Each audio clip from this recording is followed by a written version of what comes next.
Hi, today in front of me Realme C33 and I'll show you how to change lock screen wallpaper on this device.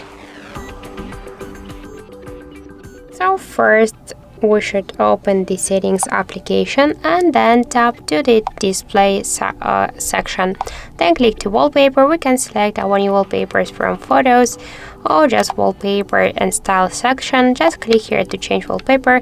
Let's use, for example, our photos. Click to allow. Here we can use our photos previously taken on our device camera or downloaded from the internet, or also we can use the default photos on our device. Let's use, for example, this one. Click on the right down corner and select lock screen. After that we can see that the wallpaper set successfully, so let's lock our device and we can see that we just successfully changed it.